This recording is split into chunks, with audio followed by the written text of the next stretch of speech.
how easy is it to access? How easy is it to use? Is it a cost saver? Is it a productivity tool? And I think we check all those boxes. It just makes it so much easier for people to take a question from a client, do some quick, kind of market microstructure research, and get an answer back. You're not going into some kind of legacy system, trying to pull the data out and then kind of get back to the client tomorrow. You can actually get it much more efficiently.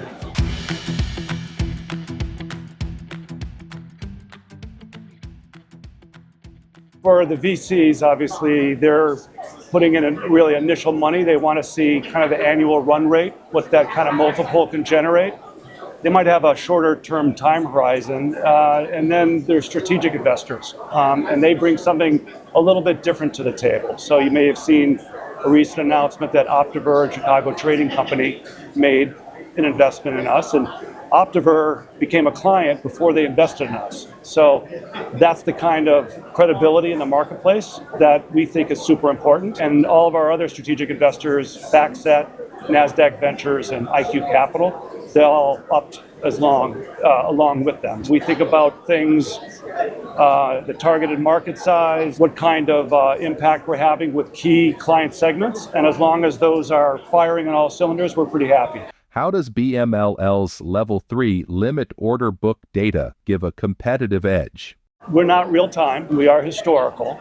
So we buy the raw data directly from the exchanges, and then we harmonize it so it's in the exact same format globally across equities, ETFs, and futures.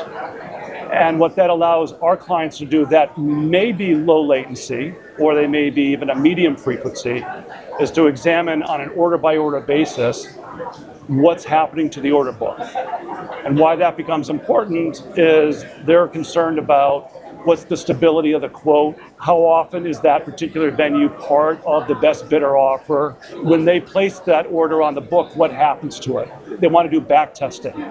So if you don't have a robust back testing data environment, it's really difficult to create a strategy going forward in a real-time, low latency kind of environment that is dependent on speed. What kinds of regulations are you paying attention to? We talked a little bit on the panel today about the regulatory changes that we think are all coming. We've talked about the money on the sidelines that we think is coming. So there's going to be a really interesting year going forward. We continue to kind of stick to our roadmap, which is we want MSCI developed, MSCI emerging for the equity markets.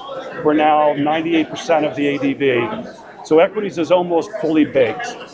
Now we've got the futures data, but we want to create some of the same metrics. And then we just announced today the options data. We're innovating and building up barriers to entry as we go. What the secret sauce for us is really when we take that data and we parse it and we harmonize it so it's in that same format, making it really easy for a potential quantitative hedge fund or a long-only sovereign wealth fund, whoever wants to compare across markets. That's not easy to do. And so the more barriers to entry we build, we think it's going to be much more difficult to compete with us. And right now, we're not really aware of anybody who does quite what we do at the scale that we do. How are you offering your granular, sophisticated data to more participants? To some degree, we're democratizing that data. We're giving people access to that without having to buy the data, figure out all the licensing that goes into that, clean the data, harmonize it, store it, provide access, and the quant sandbox. So we can pretty much give you that all off the shelf as the vendor of record, do all the heavy lifting for you. And that allows the hedge funds that want to start up to go much faster to market. They can then start with a simple data feed and then go into the depth of the level 3 granular that you kind of referenced when and if they're ready, but they can scale along with us as they want to go to different markets or different asset classes. What technological developments have the most impact on microstructure analysis? There's been so many alternative trading systems, and now, particularly in the US, you've got some innovators that have slightly different matching logic, and we think that that is an area that's going to grow, particularly as you've seen things like some of these partnering with the exchanges in Europe to get that order type over there.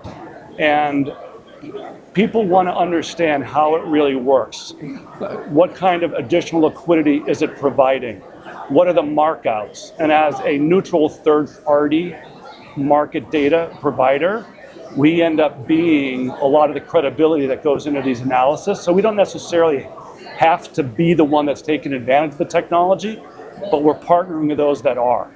What role does machine learning play in BMLL's analytics offerings? We've got one of the biggest data lakes in the financial markets. There's the reason why Snowflake invested in us. The options data is now close to 3 times the existing data lake that we have for equities, ETFs, and futures. And as you know, AI is only as good as the data that's feeding it. So in terms of the machine learning, yeah, we've got a beast of data, but we're not necessarily the ones that are, kind of leveraging the data. That's what the clients do. And that's where they can create their own secret sauce and their own trading strategies.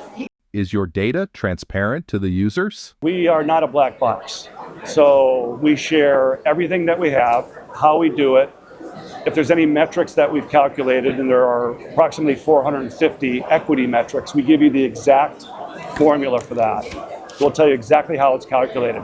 And you may take that off the shelf, or you may go in and say, you know what, I want to tweak that and make that a proprietary metric.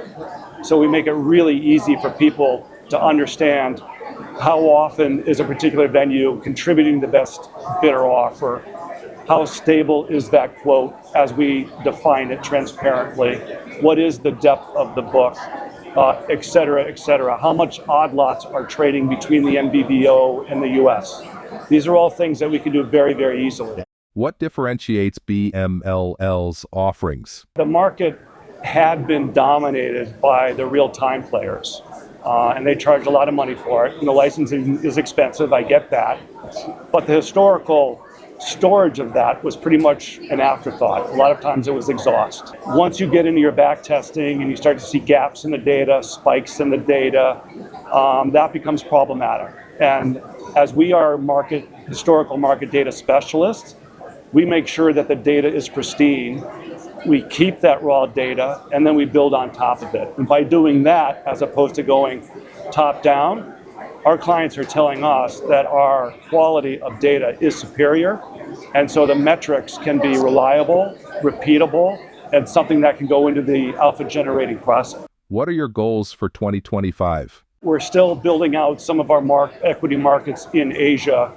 And what we have found is, as we start to deal with the largest long-onlys, the sovereign wealth funds, they want a global counterpart. The idea that we're only going to be able to give them a subset of one regional marketplace doesn't work for them. So now that we're global, we've opened up new client segments, so global to global counterparts. And then today we announced the options data. So that's a whole new asset class for us. The opera data in the US is huge. 1 second conflated data feed. People can kind of replay exactly what went on up to 5 years. That's a big, big innovation for us.